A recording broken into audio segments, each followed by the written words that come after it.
No programa Hora e a Vez da Pequena Empresa de hoje, você vai ver. O Senado aprovou um projeto de lei que reabre o prazo de adesão ao Refis até 31 de dezembro deste ano. Acompanhe os detalhes deste projeto com o Dr. Marcos Tavares. No quadro Pequena Notável, conheça uma pequena fábrica de placas de identificação e sinalização que se tornou referência em todo o país. No dia 23 de setembro, aconteceu a cerimônia de comemoração dos 15 anos do Banco do Povo Paulista, no Palácio dos Bandeirantes, em São Paulo. Nossa equipe participou do evento e trouxe mais novidades a você. E ainda, acompanhe a entrevista com o vereador da cidade de São Paulo, Ricardo Nunes. Fique atento ao Dr. Piraci de Oliveira, falando sobre o Sistema Público de Escrituração Digital, mais conhecido como SPED.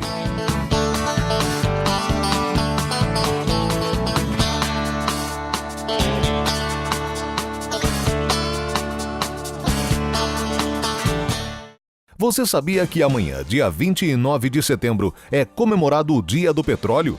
Em virtude de sua importância para a vida do homem e de seu alto valor de custo, o petróleo tornou-se motivo de grandes conflitos mundiais, como a Guerra do Golfo em 1990, onde o Kuwait foi invadido pelo Iraque na tentativa de apoderar-se de suas jazidas. No Brasil, a maior indústria petrolífera é a Petrobras, criada no dia 3 de outubro de 53 pelo presidente Getúlio Vargas. A indústria é responsável pela extração e refino do produto, além dos seus derivados. A especialidade da empresa é a exploração do petróleo em alto mar, em áreas bem profundas. Essa, você sabia?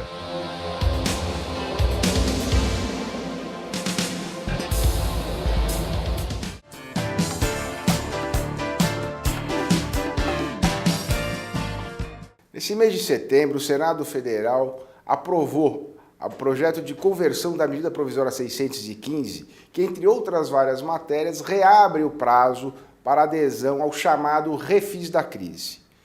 Para lembrar, esse Refis da Crise autorizava que dívidas tributárias vencidas até 30 de novembro de 2008 pudessem ser parceladas em até 180 meses.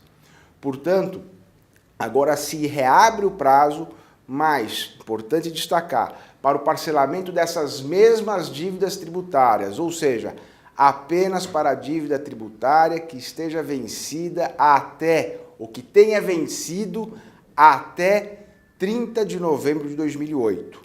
Posterior a esse período, não se inclui nesse chamado Refis da Crise. Pode até ser objeto de parcelamento, dependendo do valor, em até 60 meses, mas as condições específicas do Refis da Crise, portanto, só se aplicam nesta prorrogação àquelas dívidas tributárias com a União Federal vencidas até 30 de novembro de 2008.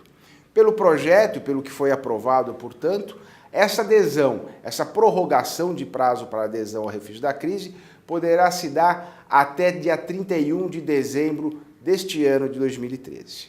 O problema que nós começamos a ver, apesar de salutar a medida que permite a formalidade, a manutenção da formalidade e da subsistência das empresas, o que chama atenção aqui no caso é o problema deste período, 31 de dezembro de 2013. Precisamos ver que esse projeto agora volta à Câmara dos Deputados, da Câmara dos Deputados vai à sanção presidencial e sancionado a publicação. O governo federal, então, principalmente através da Receita Federal, vai ter que se mobilizar para que o sistema esteja apto e disponível àqueles que queiram aderir novamente, ou querem fazer essa adesão ao chamado Refis da Crise. É um tempo curto para que haja toda essa organização e que possa ser formalizada a adesão. Esperemos que essa mobilização se antecipe, que não se espere simplesmente a sanção presidencial e a publicação para começar a haver essa articulação no campo da Receita Federal do Brasil.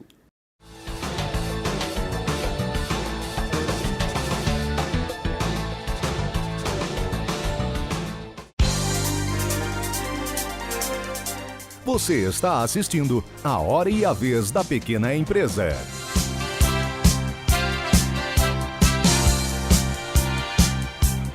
Até o dia 16 de setembro existia uma modalidade de um alvará provisório. Isso. O que era esse alvará provisório? Por que não funcionava? Funcionava? Por que precisou a nova lei? No dia 23 de setembro aconteceu a cerimônia de comemoração dos 15 anos do Banco do Povo Paulista, no Palácio dos Bandeirantes, em São Paulo.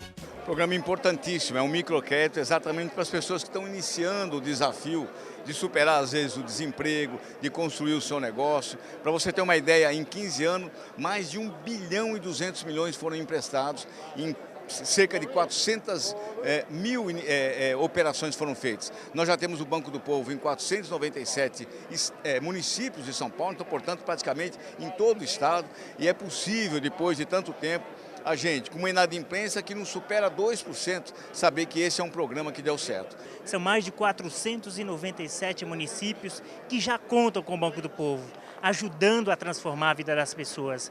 Através da oferta de crédito que vai de R$200 até R$15 mil, taxa de juros de 0,5% ao mês, a gente possibilita que um cidadão empreendedor possa transformar sua vida. E para isso a gente conta com parceiros muito importantes, a exemplo do SIMP, que faz parte do nosso Conselho de Orientação do Banco desde a criação do programa há 15 anos, ajudando a orientação da gestão do programa, ajudando a transformar a vida das pessoas. É essa a missão, é esse o desafio permanente do Banco do Povo Paulista, que hoje completa 15 anos de atuação. Mostra que o crédito, quando feito com juro barato, ele é de fato uma solução, né, para quem tem pequenos negócios. E é isso que o Banco do Povo faz, emprestar sem burocracia, sem nenhuma contrapartida. A única contrapartida exigida é que a pessoa tenha um projeto e esteja disposto a investir para começar um negócio ou para melhorar o negócio que já tem. E é isso que tem feito o sucesso do Banco do Povo. E vai ser mais importante quando nós implantarmos ele nos 645 municípios do estado de São Paulo, onde toda a população de São Paulo vai ter acesso ao crédito.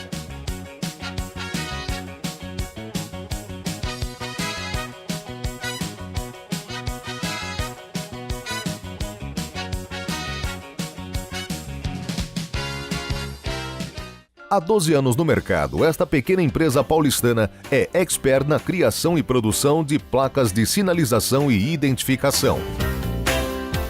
Bom, hoje cada vez mais a gente percebe que a necessidade de sinalização é vital em todos os ambientes. Não só para a parte promocional, mas também para a parte de segurança, para a parte de aviso e aquele aspecto institucional, de você querer ter o logo da sua empresa bem apresentado, a sua empresa bem sinalizada. Os clientes recebem uma atenção especial do começo ao fim do projeto. Nós temos clientes na área de indústria que buscam normalmente sinalização de segurança. Nós temos clientes de varejo como rede de supermercados que tem toda uma necessidade de sinalização no seu ambiente de venda.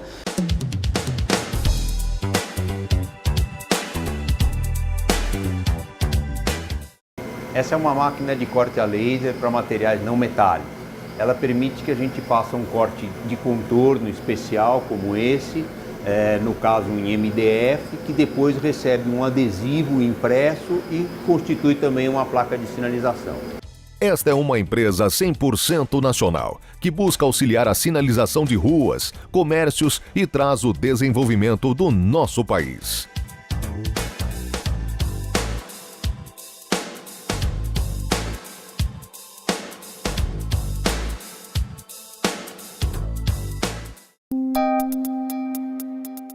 Entrevista da semana.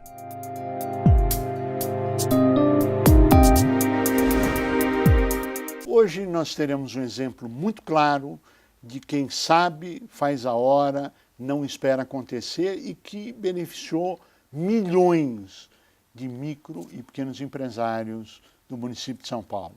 Nosso convidado de hoje é o vereador Ricardo Nunes. É um prazer tê-lo conosco. Muito obrigado, Cury. O prazer é todo meu de estar aqui com vocês, né? No SIMP, que tem já esse dilema importante, né? De você cuidar e olhar para o pequeno empresário, para o pequeno industrial, né? Para as pessoas que fazem dessa cidade, né? Desse país, a riqueza que gera emprego. Muito obrigado, é um prazer muito grande estar aqui contigo. Prazer é nosso. O senhor apresentou um projeto que é o PL 238, na Câmara Municipal. O que é esse PL? Qual a finalidade? Cury, esse projeto, se você me permitir fazer uma pequena Claro. introdução para o seu telespectador poder compreender bem, a gente tem na cidade de São Paulo um problema muito grave com algumas leis que travam a cidade, né?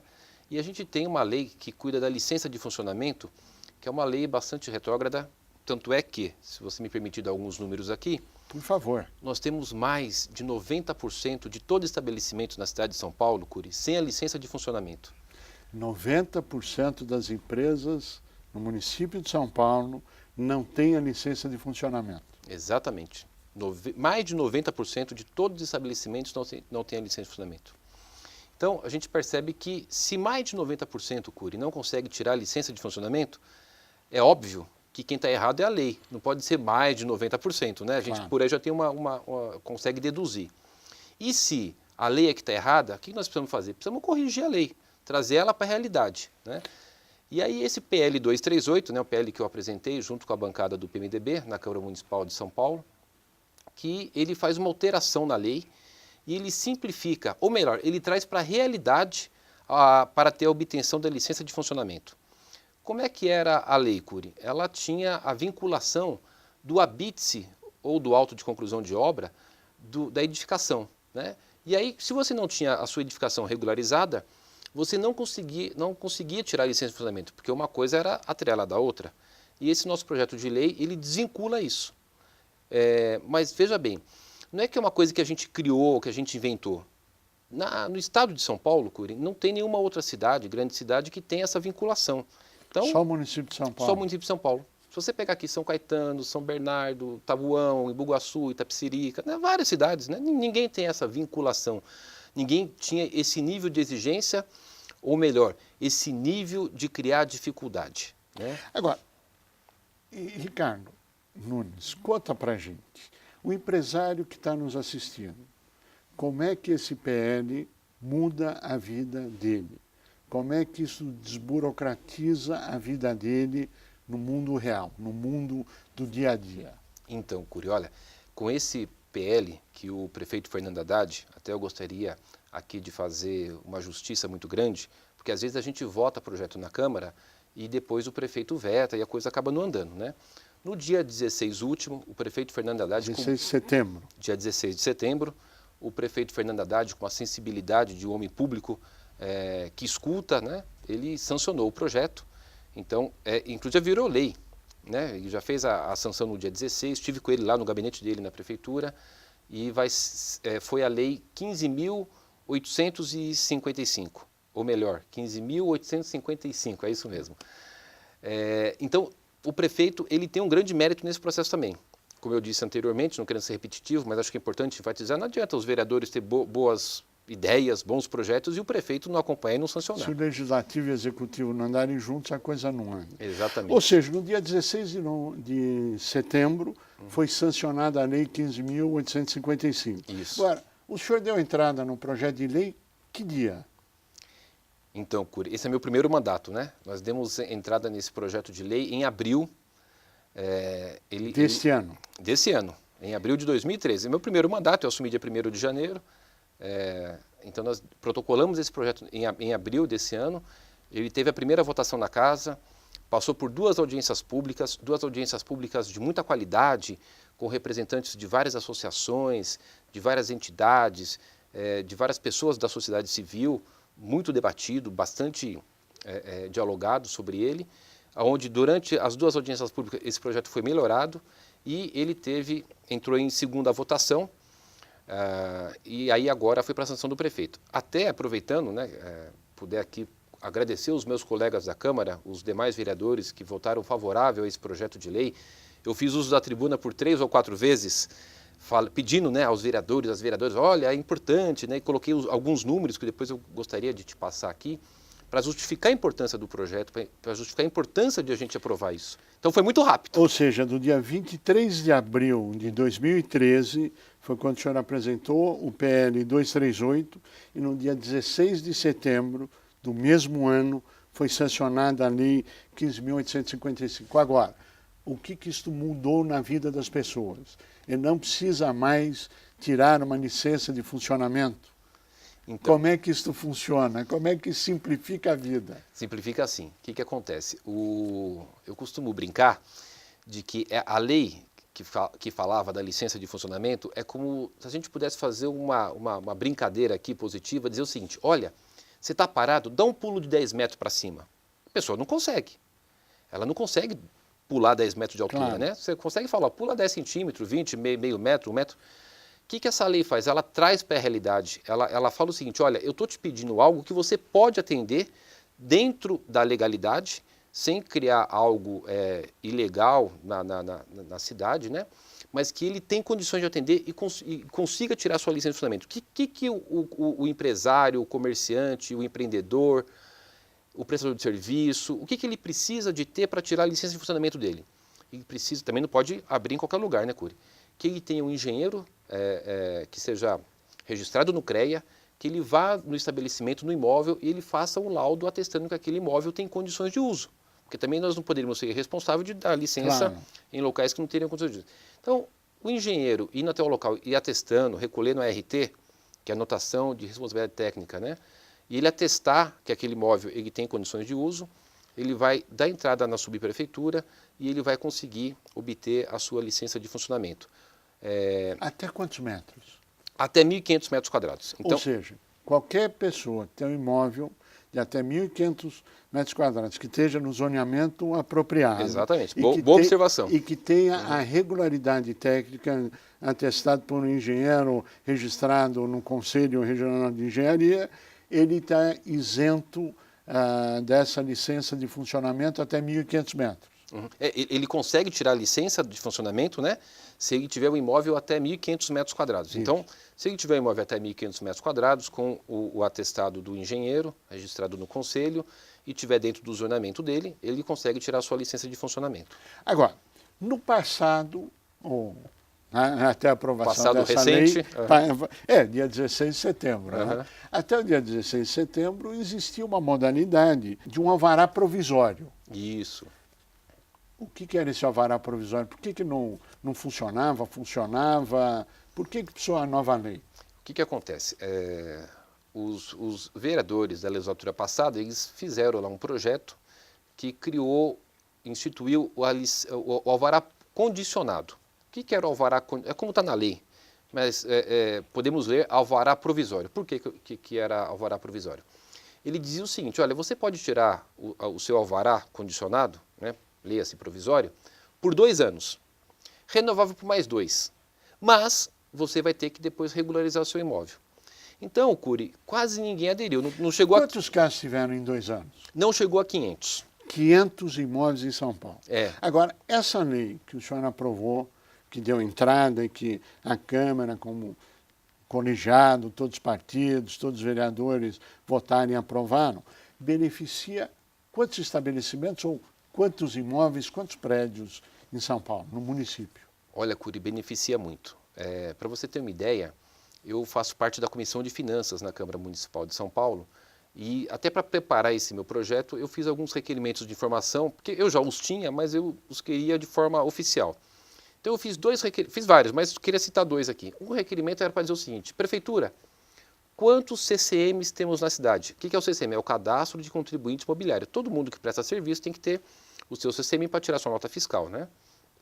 Então veja bem, Cury, 2.400.000 CCMs na cidade de São Paulo. 2.400.000. Isso. Aí eu fiz um outro requerimento. Quantas licenças de funcionamento nós temos ativas na cidade de São Paulo? Aí foi um susto muito grande para muita gente. 65.000 licenças de funcionamento. 65.000. Ou seja, mais de 2.335.000 imóveis foram beneficiados com o seu projeto de lei. Exatamente. A gente pode ter aí, Cury, algum que não consiga se beneficiar, porque às vezes seja de fora do zonamento. Né? Então, às vezes... Então, 2 milhões em número redondo? Por aí. Só no município de São Paulo? Só no município de São Paulo. De uma forma simplificada e desburocratizada? Simplificada, desburocratizada e eu acho que, além disso, de uma forma que a gente tenha a realidade da legislação, sem ser utópico. E o CADAM? O que é o CADAM? Então, o CADAM, olha, você veja, Cury, que É bom falar com quem conhece das coisas, que já sabe, né, todos os assuntos. O que é a questão do CADAM? Para você ver como esse nosso projeto de lei, o PL 268, que agora se tornou lei, né, que o prefeito sancionou dia 16 de setembro, a lei 15.855, como ela é importante. O CADAM é aquele cadastro, né, que a pessoa tem que fazer para ter a sua propaganda, né? Então você tem lá fast food, bancos, lojas, né, todos têm lá. Empresas. Né? Empresas, várias e várias e várias e várias. Para você ter aquela sua propaganda, né, você tem que ter o teu CADAM, o teu cadastro de anúncio no município de São Paulo. A lei do CADAM, Cury, ela fala o seguinte, para você ter o CADAM, para você poder ter a sua propaganda, você tem que ter a licença de funcionamento. Poxa. Ou seja, 2 milhões e 400 estavam irregulares. Não tem como é que tinha o CADAM. Então são essas coisas da cidade que o prefeito Fernando Haddad, ele nos escutou. Eu falei, prefeito, nós temos um problema. Eu conheço muito bem, porque eu fui presidente de uma associação comercial empresarial, eu sou empresário, não estou vereador, mas sou empresário. Convivo com o segmento, com o SIMP, com as outras entidades. Então a gente conhece a realidade da cidade e nós precisamos, pela nossa experiência de vida, tentar corrigir, né? E o prefeito não só me ajudou a tentar, mas como me ajudou a corrigir. Nós estamos no final do nosso tempo, mas a história demonstra que quando as pessoas conseguem conquistas que abrangem um número expressivo, como a sua conquista de 2 milhões, via de regra elas sentam no louro e não fazem mais nada. O que nós podemos esperar daqui para frente de novos projetos como esse, que aliás é louvável, que beneficiou mais de 2 milhões de empreendimentos de São Paulo? Olha, Cury, eu acho que a gente tem muita coisa para fazer, né? Existem muitas leis, porque a questão do vereador é muito aquilo, né? De legislar e de fiscalizar. Então eu estou trabalhando muito na legislação e na fiscalização. Com relação à legislação, posso te dar vários exemplos, mas me permita um, porque várias pessoas vão poder se associar, identificar o que eu estou falando. Foi criada uma lei na época da prefeita Marta que falava que nos postos de gasolina, por exemplo, estaria autorizado algumas outras atividades, né? Então está lá, a lei tal permite que naquela área do posto de gasolina você possa ter loja de conveniência, possa ter farmácia. E a gente vai aí no posto de gasolina, você vê que tem conveniência e farmácia. O grande problema é que você vai lá no artigo 2º, falava o seguinte, olha, mas esses estabelecimentos, eles podem existir desde que ele tenha 20 metros de distância entre a bomba e o estabelecimento. Aí eu faço uma pergunta para você, que deve, né, conhecer muitos postos de gasolina. Qual é o posto de gasolina que você tem 20 metros entre a bomba e o estabelecimento? Não tem. Então, por exemplo, eu já protocolei um outro projeto de lei para que isso seja corrigido, né, que você tenha uma distância coerente, que tenha segurança, mas também que não seja algo impossível de se cumprir. A gente tem a questão da TFE, ou seja, nós temos bastante assunto para trabalhar, para cuidar por essa cidade. Vereador Ricardo Nunes, queremos parabenizá-lo por esse projeto, que veio aí beneficiar milhões de estabelecimentos, milhões de micro e pequenos empresários. Parabéns, é isso que São Paulo precisa, é isso que o Brasil precisa, e sucesso da gestão e que possamos ter a oportunidade de ter de volta com vários outros projetos como esse, com êxito, beneficiando a sociedade. A você que esteve conosco, o nosso mais profundo agradecimento, com a certeza que estaremos juntos na semana que vem. Até lá!